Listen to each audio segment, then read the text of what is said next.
ಇಲ್ಲಿ ಹಾಯ್ ಬಿಡು. ಹಾಯ್.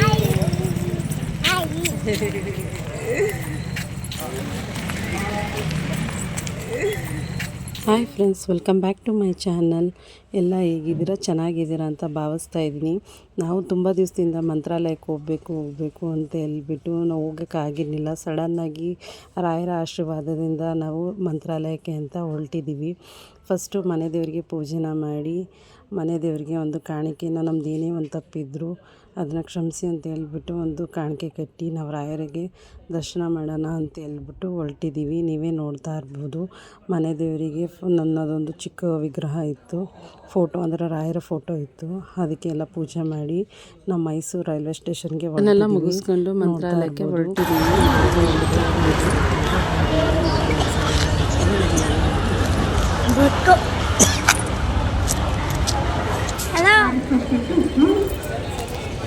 ನಮ್ಮ ಹಸ್ಬೆಂಡು ರೈಲ್ವೆ ಸ್ಟೇಷನ್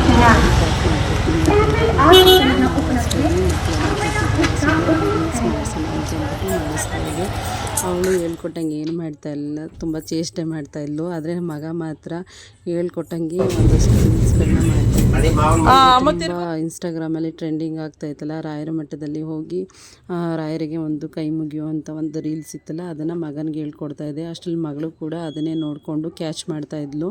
ನನ್ನ ಹಸ್ಬೆಂಡು ಅಲ್ಲಿ ಬೆಂಗಳೂರು ರೈಲ್ವೆ ಸ್ಟೇಷನ್ಗೆ ರೀಚ್ ಆದ್ವಿ.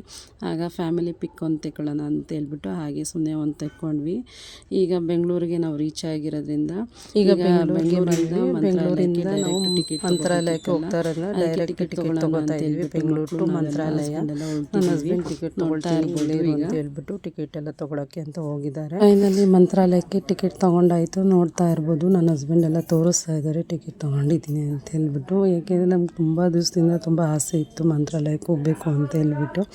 ಒಂದು ಪವಾಡನೆ ಅಂತ ಹೇಳ್ಬೋದು. ಯಾಕೆಂದರೆ ನಾವು ಬೆಂಗಳೂರಿಂದ ಹೋಗ್ಬೇಕಾದ್ರೆ ನಾವು ಬುಕ್ಕಿಂಗ್ ಎಲ್ಲ ಏನು ಮಾಡ್ಕೊಂಡಿರಲಿಲ್ಲ, ಒಂದು ಪ್ಲ್ಯಾನಿಂಗ್ ಅಂತ ಸಹ ಏನು ಮಾಡ್ಕೊಂಡಿರಲಿಲ್ಲ.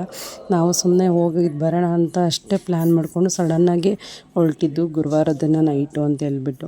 ಹಿಂಗೆ ಹೊರಡಬೇಕಾದ್ರೆ ನಮಗೆ ಬೆಂಗಳೂರಲ್ಲಿ ಒಂದು ಸೀಟು ಸಹ ಸಿಕ್ಕಿರಲಿಲ್ಲ. ಹೇಗೋ ಒಟ್ಟಿನಲ್ಲಿ ರಾಯರ ಒಂದು ಆಶೀರ್ವಾದದಿಂದ ನಮಗೆ ಸೀಟೆಲ್ಲ ಯಾರೋ ಒಬ್ಬರು ಬಿಟ್ಟುಕೊಟ್ರು. ಹೇಗೋ ಅಂತೂ ಇಂತೂ ನಾವು ನೋಡ್ತಾ ಇರ್ಬೋದು 4 o'clock ಅನ್ನಂಗೆ ನಾವು ಮಂತ್ರಾಲಯ ರೀಚ್ ಆಗಿದ್ದೀವಿ. ಅಲ್ಲಿ ರೀಚ್ ಎಲ್ಲ ಆದಮೇಲೆ ಅಲ್ಲಿಂದ ಮಂತ್ರಾಲಯಕ್ಕೆ ಹೋಗ್ಬೇಕಲ್ಲ, ಮಂತ್ರಾಲಯ ರೈಲ್ವೆ ಸ್ಟೇಷನ್ ಬಂದು ಅಲ್ಲಿ ಎಲ್ಲ ಇದಿರುತ್ತೆ ಆಟೋಸ್ಗಳೆಲ್ಲ.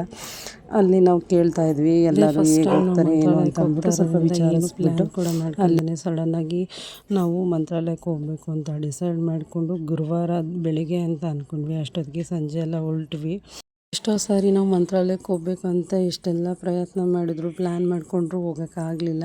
ಅದೇ ರಾಯರು ನಮ್ಮನ್ನು ನೋಡಬೇಕು, ನಮ್ಮ ಕಷ್ಟನ ಒಂದು ಕಳಿಬೇಕು ಅನ್ನೋ ಒಂದು ಟೈಮ್ ಬಂದಾಗ ರಾಯರೇ ಕರೆಸ್ಕೋತಾರೆ ಅನ್ನೋದೊಂದು ಎಲ್ಲೋ ಕೇಳಿದ್ದೆ. ನಿಜವಾಗ್ಲೂ ನನಗೆ ಅದು ಅದ್ಭುತ ಅಂತಲೇ ಅನ್ನಿಸ್ತು. ಏಕೆಂದರೆ ನಾವು ಎಷ್ಟೋ ಸರಿ ಮಾಡಿಕೊಂಡ್ರು ಹೋಗೋಕ್ಕಾಗಲಿಲ್ಲ. ನಾವು ಜಸ್ಟ್ ನೈಟ್ ಮಾತಾಡಿಕೊಂಡು ಬೆಳಗ್ಗೆ ತಾನೇ ಹೋಗಬೇಕು ಅಂತ ಅಂದ್ಕೊಂಡ್ವಿ. ಅಷ್ಟೊತ್ತಿಗೆ ಸಂಜೆನೇ ಹೊರಟ್ವಿ. ಹೇಳಬೇಕು ಅಂತಂದರೆ ನಿಜವಾಗ್ಲೂ ರಾಯರ ದರ್ಶನ ತುಂಬ ಚೆನ್ನಾಗೇ ಆಯಿತು. ನಾವು ಇಷ್ಟು ಬೇಗ ಹೋಗ್ತೀವಿ, ನಾವು ರಾಯರ ದರ್ಶನ ಪಡಿತೀವಿ ಅಂತಲೂ ಸಹ ಅಂದ್ಕೊಂಡಿರಲಿಲ್ಲ. ಅಲ್ಲಿ ನೋಡ್ತಾ ಇರ್ಬೋದು, ಈಗ ನಾವು ಆಟೋಗಳನ್ನ ವಿಚಾರಿಸ್ತಾ ಇದ್ವಿ. 4 o'clock ನಾವು ರೈಲ್ವೆ ಸ್ಟೇಷನ್ ರೀಚ್ ಆಗಿದ್ದರಿಂದ ಒಂದು 4:15 ಎಲ್ಲ ಆಗಿತ್ತು. ಹಾಗೆ ಒಂದು ಆಟೋ ಸುಧಾ ಕೇಳಿದ್ವಿ, ನಮ್ಗೆ ಆಟೋ ಸುಧಾ ಸಿಕ್ತು. ಈಗ ನೋಡ್ತಾ ಇರ್ಬೋದು, ನಾವು ಆಟೋ ಹಿಡ್ಕೊಂಡು ಮಂತ್ರಾಲಯಕ್ಕೆ ಹೊರಟಿದ್ದೀವಿ. ನೈಟು ಚಳಿ ಈ ಟೈಮಲ್ಲಿ ಹೋಗಬಾರ್ದು ಅಂತ ನನಗೆ ಕೆಲವರು ಹೇಳಿದರು. ಬಟ್ ನಮಗೇನು ಚಳಿನೂ ಆ ಥರ ಏನೂ ಅನ್ನಿಸ್ಲಿಲ್ಲ. ರಾಯರ ಸನ್ನಿಧಿಗೆ ಹೋಗ್ಬೇಕಾದ್ರೆ ತುಂಬ ಖುಷಿ. ಸೈಡಲ್ಲಿ ಪಿನ್ ಹಾಕಿರಲ್ಲ.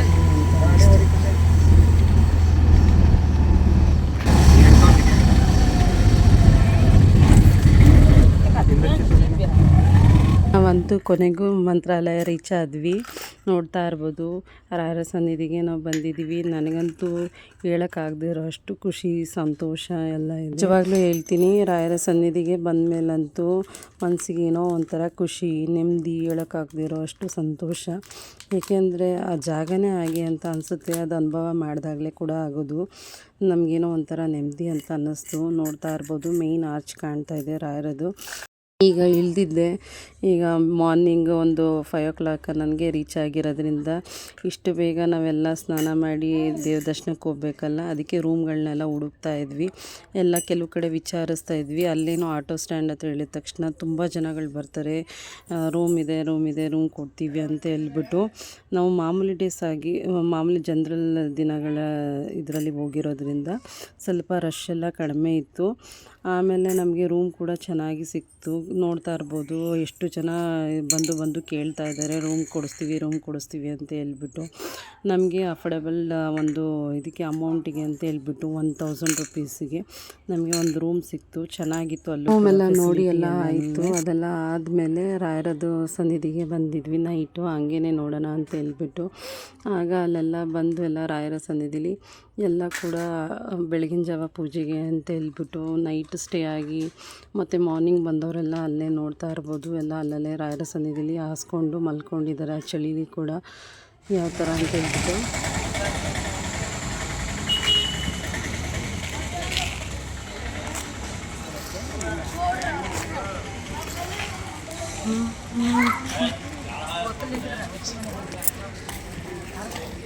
ರೂಮ್ ಏನಾದರೂ ಮಾಡ್ಕೊಳಕ್ಕಾಗಲಿಲ್ಲ ಅಂತೇಳಿದರೆ 100 ರೂಪಾಯಿ ಅಂತೆ ಒಂದು ಫ್ಯಾಮಿಲಿಗೆ. ಬರೀ ಸ್ನಾನ ಮಾಡಿ ಲಗೇಜೆಲ್ಲ ಅವರು ಇಟ್ಕೊತಾರಂತೆ.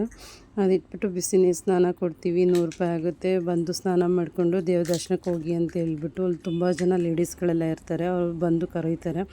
ನಮಗೆ ಅದು ಯಾಕೋ ಸರಿ ಅಂತ ಅನ್ನಿಸ್ಲಿಲ್ಲ. ಯಾಕೆಂದರೆ ಫ್ಯಾಮಿಲಿ ಹೋಗಿರೋದ್ರಿಂದ ಮಕ್ಕಳು ಸೇಫ್ಟಿ ಆಗಲಿ ನಮ್ಮ ಲಗೇಜ್ಗಳಾಗಲಿ ಸೇಫ್ಟಿ ಇರಬೇಕು ಅಂತ ಹೇಳ್ಬಿಟ್ಟು ನಾವು ರೂಮ್ಗಳನ್ನೆಲ್ಲ ನಾವು ಅಕ್ಸೆಪ್ಟ್ ಮಾಡಲಿಲ್ಲ. ನಮಗೆ ಮಕ್ಕಳೆಲ್ಲ ಇರೋ ಕಾರಣ ಅದು ಸೇಫ್ಟಿ ಅಂತ ಅನ್ನಿಸ್ದೇ ರೂಮ್ ಬುಕ್ ಮಾಡ್ಕೊಂಡ್ವಿ. ನಾವು ರಶ್ ಇರೋ ದಿನ ಅಂತ ಹೋಗಿರಲಿಲ್ಲ, ಮಾಮೂಲಿ ಫ್ರೀ ಇರೋವಂಥ ದಿನವೇ ಹೋಗಿರೋದ್ರಿಂದ ನಮಗೆ ರೂಮೆಲ್ಲ ಕಡಿಮೆ ಬಜೆಟ್ಗೆ ಸಿಕ್ತು.